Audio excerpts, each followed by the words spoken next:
Kaj se vam je spremenilo potem, ko ste obiskali New York, pa kako je vplivala podelitev te nagrade na vajno delovanje, življenje, pač na mladega umetnika, kako to deluje?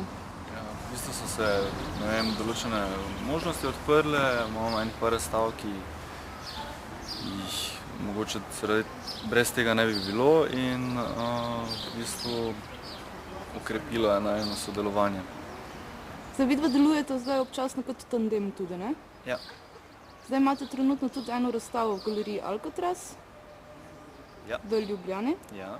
In zdaj imam eno vprašanje, seveda, ker lansko leto ste tukaj zmagali z delom, kjer se zdaj na kratko iz moje strani povedano, je to bilo prikaz mravljišča oziroma delovanja mravljišča, nekaj takega, zdaj pa več o tem bi pa vaju dva prosila, ko me dopolnite, no? V bistvu mravljišče ni bil zdaj najbolj poudarjen segment, je pač delo, ki se sestavi iz večjih fragmentov in se šlo za v bistvu pozicijo posameznika znotraj družbe in teh društvenih sistemov v današnjem času. In je v bistvu ta upletenost enega biološkega organizma poskušala prikazati to pozicijo posameznika. Šlo se je za globino prostora, za sloje v družbi, za različne zorne kote na socialne položaje in v bistvu mravlje so bile tisto življenje, tista napaka, ki v perfektno konstruiranem sistemu razkraja in istočasno gradi eno naravo znotraj umetno sestavljenega sistema. To je samo nastajajoče se in razgrajujoče se delo.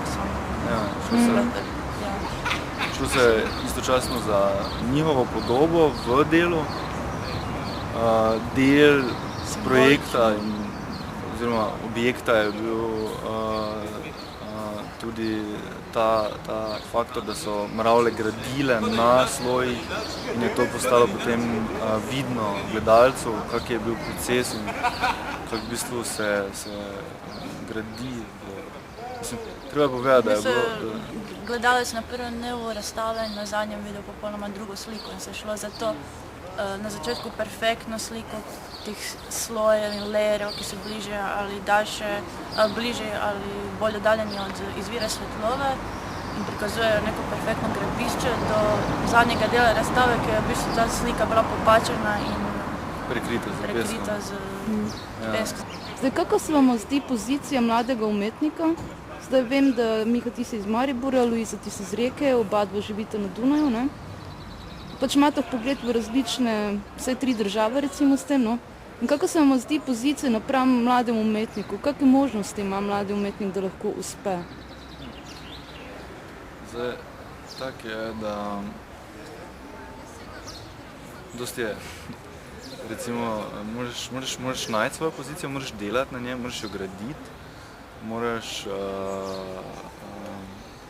se nekako postaviti za njo in jo podpreti. Po eni strani pa je tudi dosti, srečnih naključij, ki ti lahko v hip prinesejo dokaj dosti stabilnosti. Nagrada je ena izmed stvari, ko je nama dala eno podkrepitev v skupnem delu, ki ga je podprla iz ene smeri, ki je v bistvu prišla eksterno. Med drugim je bilo tudi bivanje v New Yorku, ne? Del nagrade. Ja, je bilo. To sta bila tudi, ne? Ja, kjer je spet druga. To je seveda pač bolj sprožilo neke bolj poglobitve, a veš, znotraj, in neka samopreučevanja. Kako je pa vama res bilo v New Yorku? Mislim, čisto tak. Pač jaz še nisem bila v New Yorku, pa me čisto zanima, ne? Velik izziv sem. Mislim, je za nas bil kot neka ustvarjalca, ki poskušata neke stvari skupaj graditi.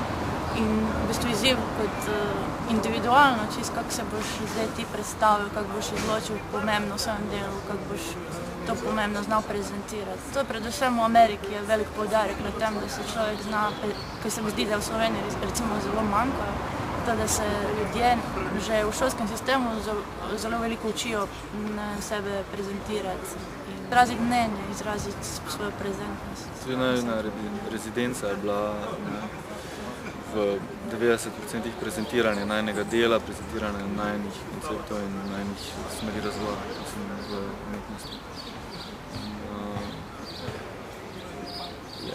Bilo se to delano.